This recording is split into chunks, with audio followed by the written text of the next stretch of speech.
Oke guys, so welcome back to our channel Independent Training. Kali ini kita berada di dalam playlist akuntansi sektor publik. Nah, memang akuntansi sektor publik ini kita sudah melewati beberapa konten, kita sudah bahas beberapa jenis dari pertanggungjawaban, kita sudah bicara sejarah dari akuntansi sektor publik, dan sekarang kita akan masuk ke dalam sisi perspektif regulasi. Apabila kemarin referensinya memang mostly dari buku, ada beberapa yang cukup terkenal yang teman-teman perhatikan, ada terutama dari Pak Mardiasmo, itu yang paling expert di bidang akuntansi sektor publik, dan sekarang kita menyentuh perspektif lainnya, itu adalah perspektif regulasi. Nah, ini memang kembali lagi kepada peraturan pemerintah tahun 2010 terkait tentang akuntansi sektor publik yang mengkhususkan pada tentang standar akuntansi pemerintahan. Ini adalah basis ataupun menjadi pembahasan secara khusus yang kita akan mengambil beberapa pasal ataupun beberapa penjelasan dari PP nomor 71 tahun 2010 tentang standar akuntansi pemerintah. Ini sekaligus nanti kita akan bahas, teman-teman, ya. Ada beberapa yang memang perspektifnya agak mirip dengan akuntansi sektor publik terkait tentang karakteristik dari laporan keuangan, tapi nanti kita akan coba lihat perbedaannya di sebelah mana. Sekarang kita akan coba bahas, teman-teman, yang pertama. Pemerintah adalah definisi, ya. Kita mulai masuk dari definisi. Ini biasa ada di pasal 1, teman-teman. Pemerintah adalah definisinya dua, pemerintah pusat dan pemerintah daerah. Nah, ini yang sudah kemarin kita bahas selalu, bahwa kita selalu membagi kalau pemerintah pusat, pemerintah daerah. Kita punya BUMN, kita punya BUMD. Kita punya APBN, kita punya APBD, ya. So, dari awal memang kita sudah membagi bahwa perspektif dari pemerintah itu dibagi jadi dua. Ada yang pengelolaan di pemerintah pusat, bicara APBN, BUMN, ada pengelolaan di level daerah, bicara BUMD dan APBD, ya. Nah, kita masuk ke definisi berikutnya.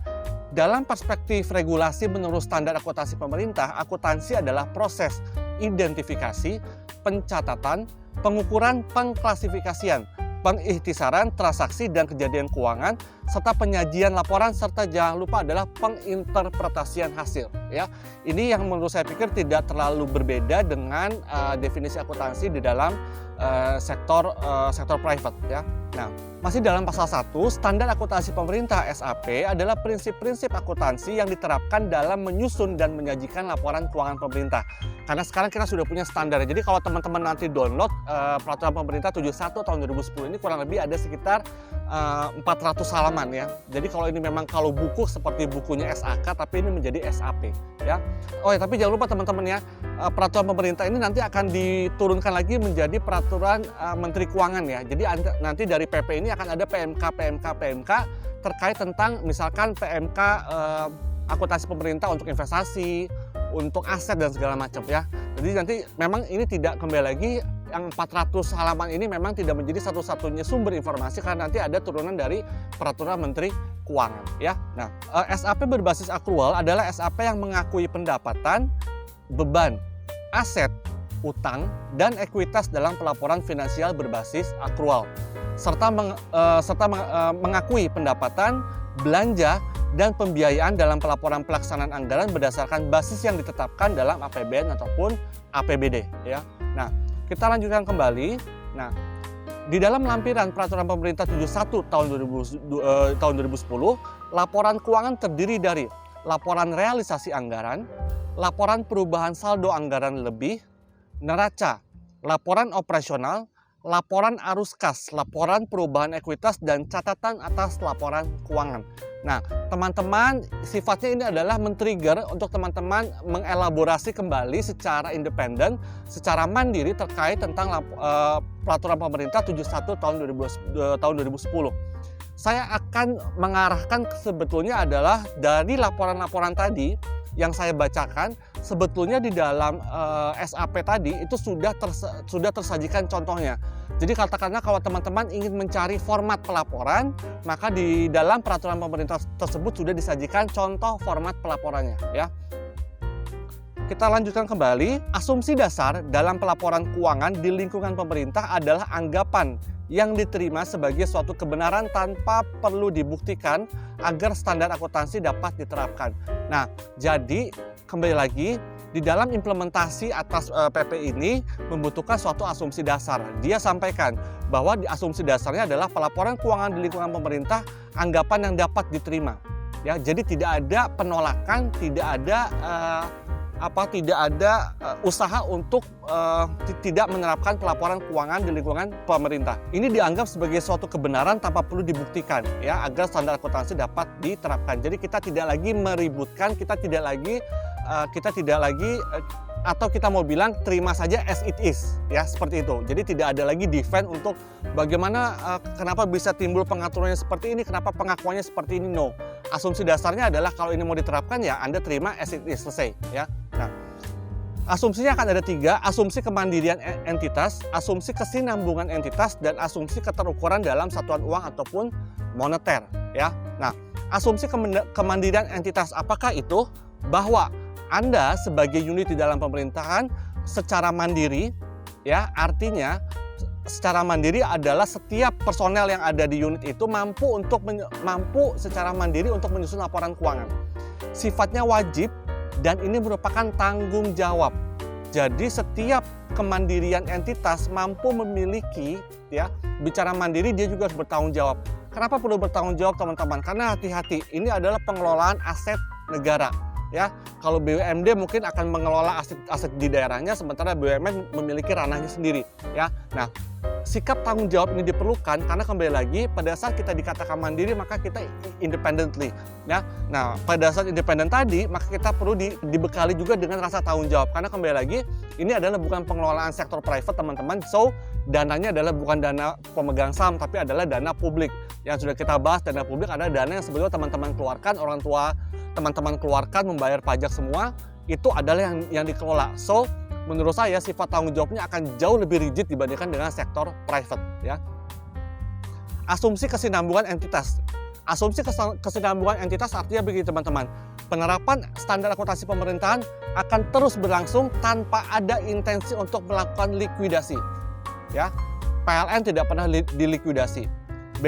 BUMN lain teman-teman sebutkan tidak pernah likuidasi. Ya, karena untuk menerapkan standar akuntansi pemerintahan mereka memiliki asumsi kesinambungan entitas.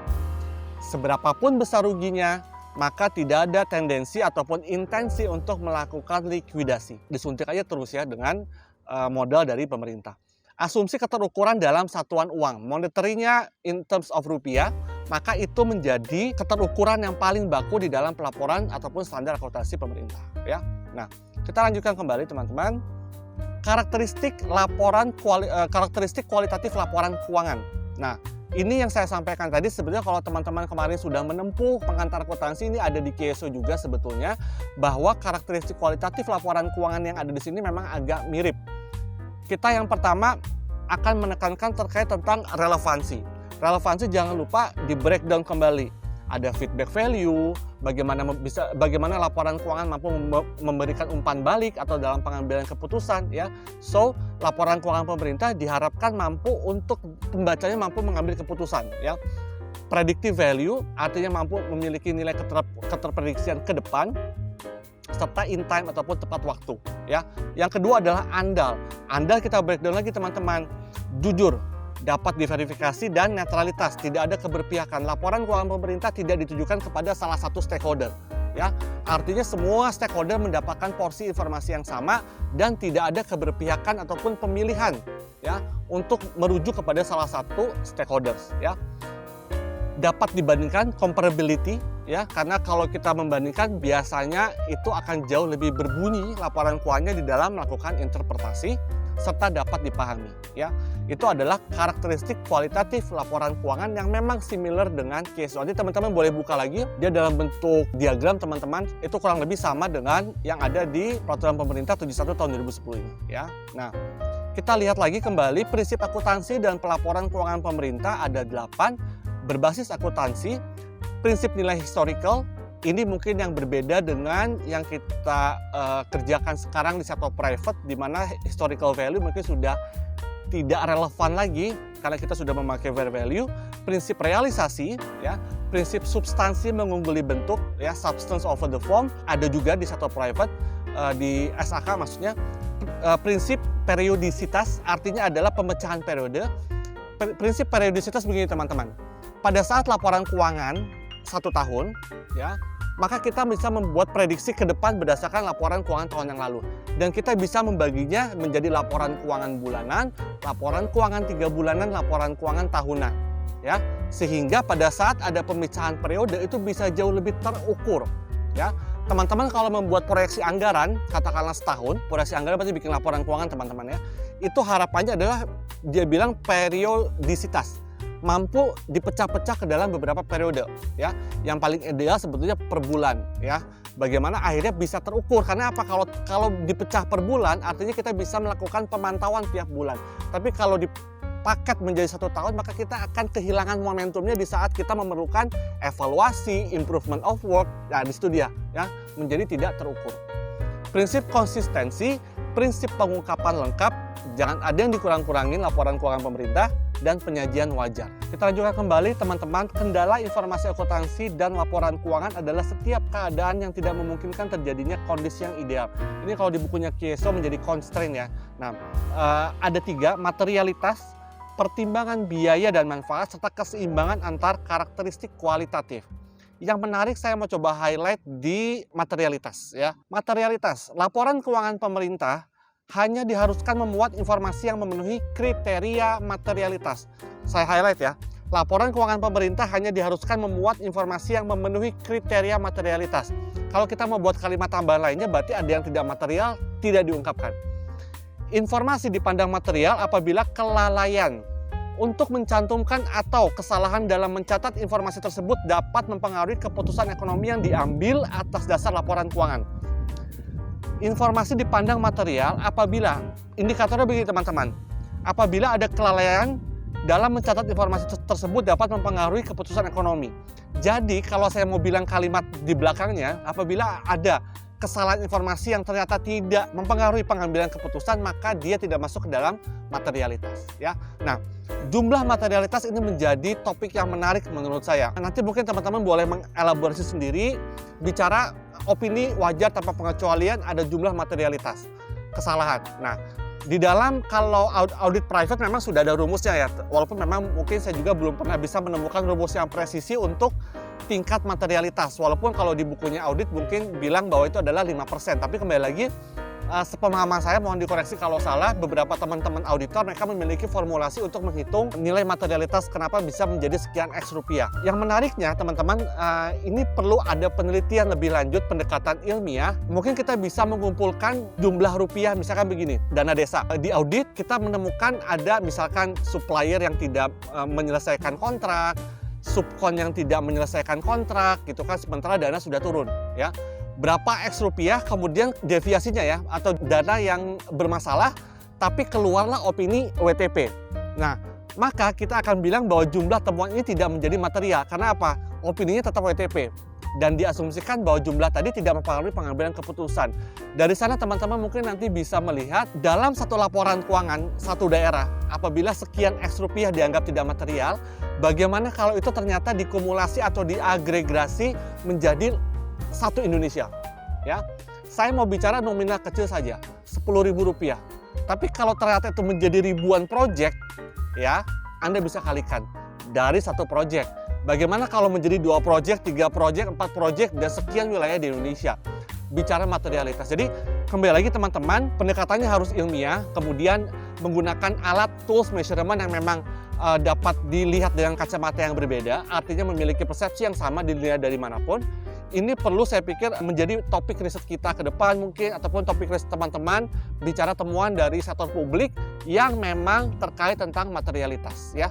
Nah, berikutnya adalah pertimbangan biaya dan manfaat. Manfaat yang dihasilkan informasi seharusnya melebihi biaya penyusunannya. Laporan keuangan pemerintah tidak semestinya menyajikan segala informasi yang manfaatnya lebih kecil daripada biaya penyusunannya ya. Jadi memang kita berharap informasi ini memang mampu memberikan nilai tambah yang paling maksimum ya. Yang terakhir adalah keseimbangan antara karakteristik kualitatif.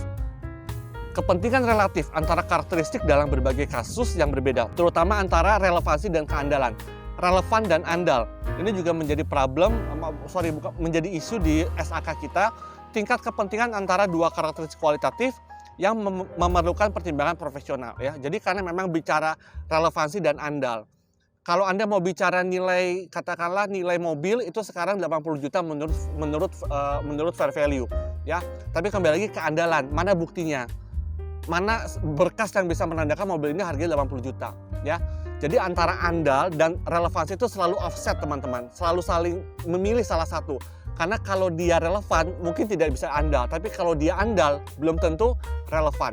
Kalau Anda mau bicara nilai kijang, misalkan nilai mobil harga kijang tahun 80 misalkan atau tahun 90, itu value-nya sekarang tinggi karena sedang banyak dicari.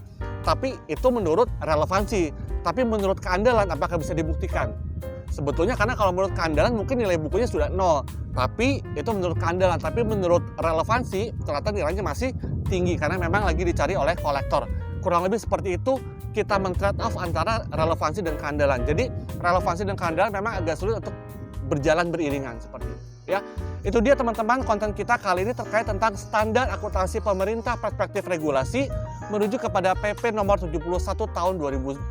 Beberapa kita highlight terkait tentang beberapa definisi penting, kemudian terkait tentang basis accrual yang memang landasannya dari sini, tapi nanti jangan lupa ini akan diturunkan ke beberapa peraturan Menteri Keuangan. Yang berikutnya adalah yang kita pelajari juga adalah karakteristik kualitatif serta prinsip di dalam standar akuntansi pemerintahan. Itu dia teman-teman konten kita hari ini, semoga bermanfaat. Stay terus di channel Independent Training.